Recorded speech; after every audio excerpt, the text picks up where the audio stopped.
Celui qui rate l'enlèvement n'échappera pas à l'enfer. Bien-aimés, il y a une vérité spirituelle que beaucoup prennent à la légère. L'enlèvement de l'Église.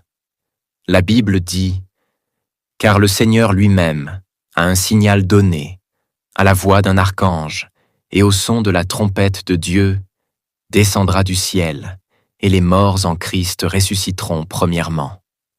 Ensuite, nous les vivants, qui serons restés, nous serons tous ensemble enlevés avec eux sur des nuées, à la rencontre du Seigneur dans les airs, et ainsi nous serons toujours avec le Seigneur.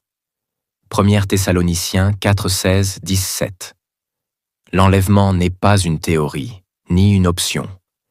C'est le départ final des vrais enfants de Dieu pour rejoindre Jésus.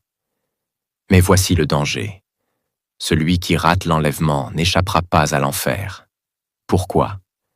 Parce que le monde après l'enlèvement sera livré totalement à la bête. La parole déclare « Et il fut donné à la bête de faire la guerre aux saints et de les vaincre. » Apocalypse 13, 7. Si tu restes après l'enlèvement, tu tomberas dans le temps de la grande tribulation, dominé par l'Antichrist et ses lois. Tu n'auras plus la liberté d'adorer Dieu, parce que le salut sera presque impossible dans la grande tribulation. La bête imposera sa marque. Apocalypse 13, 16, 17. Sans cette marque, personne ne pourra acheter ni vendre. Refuser la marque, ce sera être traqué, torturé, décapité. Peu pourront tenir dans une telle persécution, parce que c'est aujourd'hui qu'il faut choisir. La Bible dit « Voici maintenant le temps favorable. Voici maintenant le jour du salut. » 2 Corinthiens 6, 2.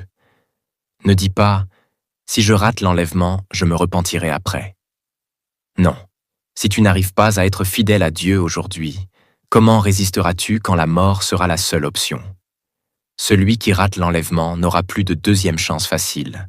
L'enlèvement est la frontière entre la grâce et le jugement.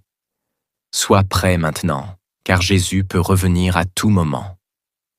Voici, je viens comme un voleur. Heureux celui qui veille. Apocalypse 16, verset 15.